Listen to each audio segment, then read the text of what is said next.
John Mateer, number 8 Oklahoma, host number 22 Mizzou. Saturday on ABC, we have Oklahoma versus Missouri, Texas versus Arkansas, and Florida versus Tennessee, like a rivalry game. Oh boy, we got to look out for Florida versus Tennessee on Saturday, if we can watch it or not.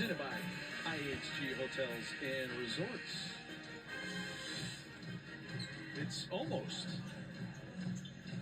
Friday. We're just an hour away here on the East Coast. And Scott been lighting it up. And welcome back to State Farm Fieldhouse. I mean, for anyone else, that would be career high. But this is just a typical night for and gets to go.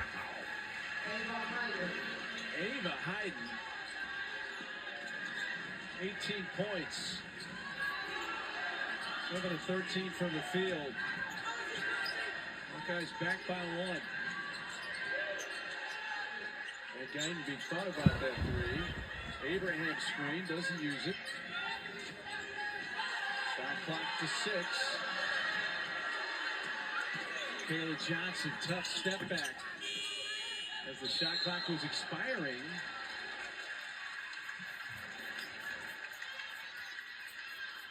I think Abram didn't realize that she had control. It would have been a reset. Instead, she traveled with the ball. It looked bizarre. Yeah, she definitely had the rebound in time. 4 minutes to go.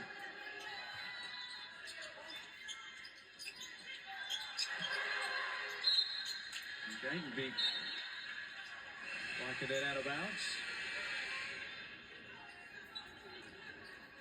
She's going to check out.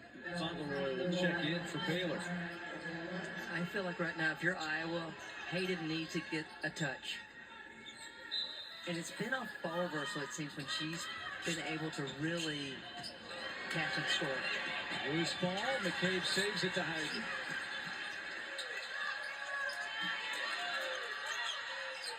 Iowa's shot clock is at 6. Rodriguez floats it up. 12 rebounds now for Little Page Bugs. They're looking for her first points today. High post. Baylor needs to hit the high post. Pass fakes would do wonders against this matchup zone. Little Page Bugs. Get in the scoring column tonight.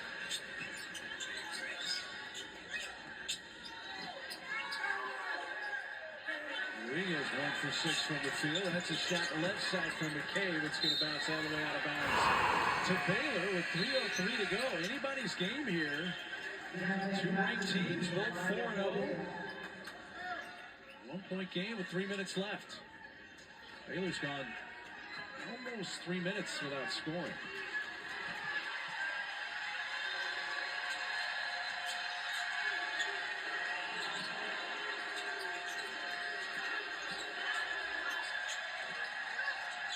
From the free throw line.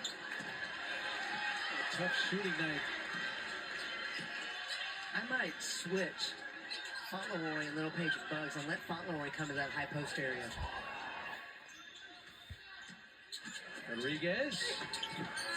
They're determined to try to get one in. Now 1 for 7 from the field. Ball rolling. Back to Iowa. Nice touch by the Bears. Great effort there. And I will say, I thought that miss at the rim by Rodriguez is one of those that has been affected by the shot blocking ability of Baylor, even without blocking The it. Baylor shot blocking hasn't been quite as frequent as it was in the first half, but still certainly a big weapon in this game. McCabe with 8 on the shot clock. Hayden. Maybe had a little more time and space than she realized there and just fired it up. Whistled before the shot. Timeout. Timeout. Baylor. Baylor had all their timeouts, so they used their first right here. So 30-second timeout. It's Let's take a peek at our State Farm assist to the game. And this one's a little more clever. It's all the assists that are setting up all the scoring from Scott. And by all the scoring, we mean 32 points. A lot of set plays run for Scott. A lot of great screens to get her open. We've seen it from the corner threes. We've seen it off the down screens. Just drive and kick to her on the outside. 6 of 13 from deep to Leah Scott this evening. And I'm going to dare to say she's not done.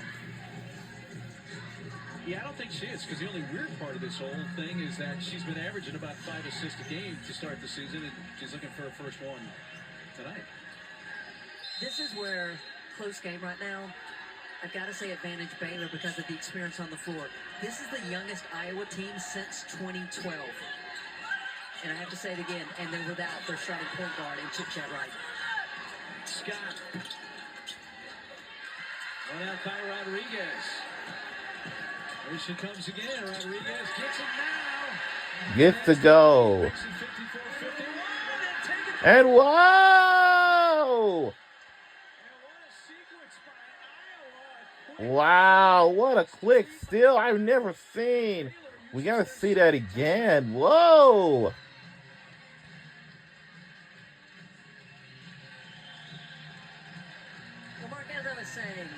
Wow, we got to see that again.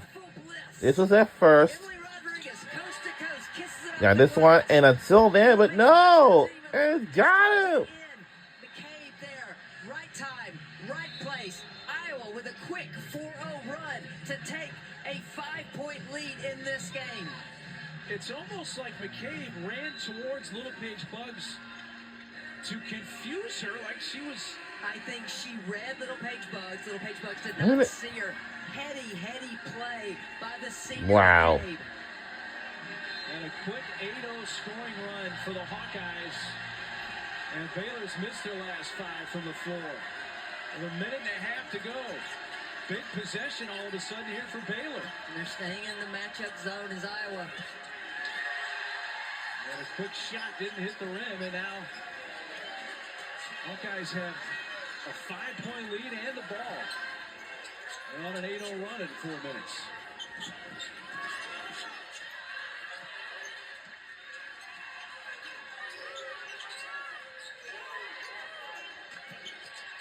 Rodriguez again. With 5. A minute to go. And we're under a minute to go. This is it. High pass for Stolke. Got very aggressive there with that pass. Late in the shot clock. And that was going for the kill right there. Again, Baylor doesn't need a 3, but they need to play with a little bit of pace right now.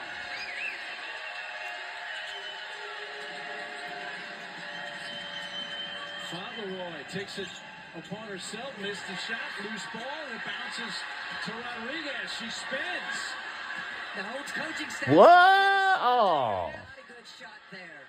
And gives it back to the Bears. He gives them a little bit of hope here, but they still got to go down 2 possessions. Way too casual right now. Scott, big shot. No. And can't get it to fall in a hiding And rebound. And Iowa uses a timeout with 20.6 seconds left. Possession and a 5-point lead. Now my question is, did they get the timeout on the rebound or before the outlet? Because if they're saying it was after that outlet pass, Iowa can't advance the ball. If it was still on the rebound before the outlet, Iowa gets to advance the ball. The officials discussing right now.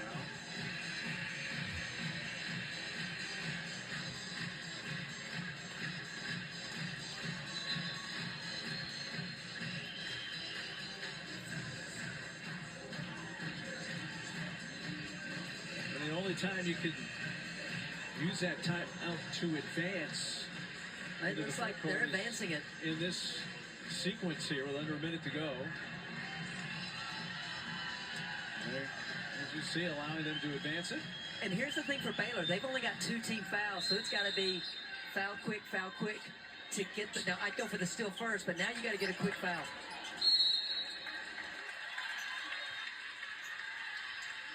And they've got to do it 2 more times.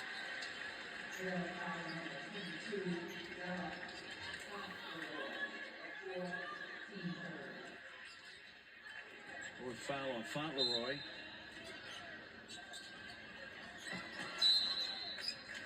Page bugs the quick foul there, and not much time came off. 18 seconds, though. The time left. I mean, based on the players on the floor, you would want to foul Stokey, but she's taking the ball out of bounds.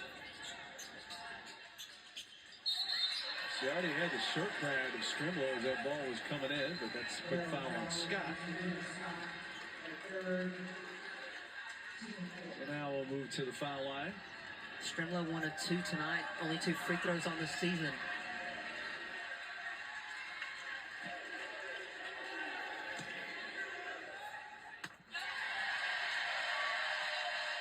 And with this one, she can make it a 3-possession game.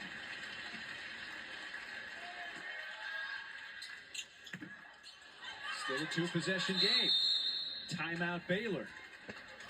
With 16.2 seconds left. Now Baylor, like Iowa, just 1 timeout remaining. I feel like this Iowa team, in the last 5 minutes of this game, has grown up so much. I talked about their youth. They made winning plays.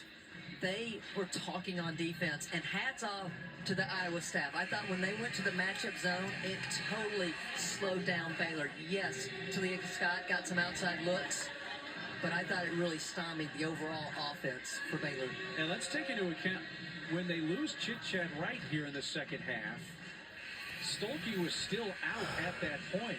16.2 seconds remains in the fourth quarter. Third leading scorer and senior leader unavailable at that point. Stolke obviously did come back.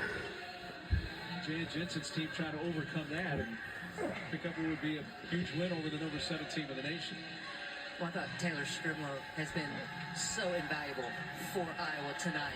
Made some shots, had a couple of nice assists, just made the free throws. Free throw, I should say. Well, officials checking to make sure the time is correct. It's been a 9-0 run for the Hawkeyes over the last 5 minutes. I know we always say basketball's a game of runs, but tonight has just been utterly ridiculous in terms of the runs by both teams. Baylor has not scored in the last 5.5 minutes. But if they can hit a quick 3 right here, things get really interesting in a hurry. Absolutely, because Baylor does still have the 1 timeout.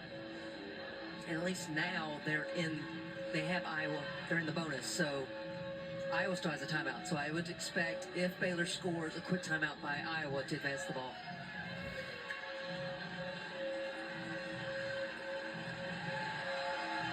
All right, here we go. They put a little time on, 16.9.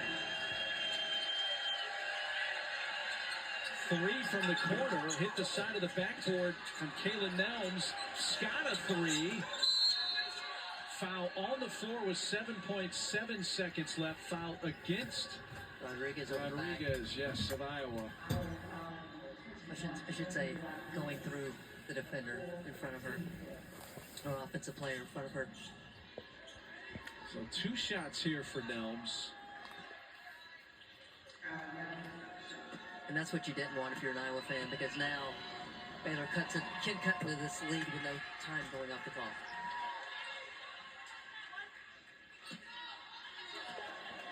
Break their scoring drought. They only get 1 of 2, and a quick foul. No, timeout. Nope, timeout.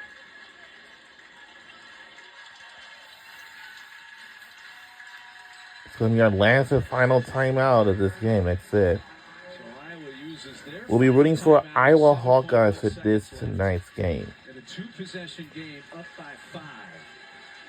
And one other note that you're talking about without Stokey for a little bit, without Chit-Chat, right? You also had, Kylie Fearbach fell out with over 7 minutes to go in this game. And this is what team sports are all about. Somebody's got to step up, and you had a couple different players at different times for Iowa tonight. Iowa faces Miami on Saturday. Baylor will face Davidson in a continuation of this WBCA State Farm Showcase. So if you're Baylor, the ideal is to get a steal without any time going off the clock. for Iowa. Most important thing, out of timeouts. You've got to get this ball inbounded cleanly.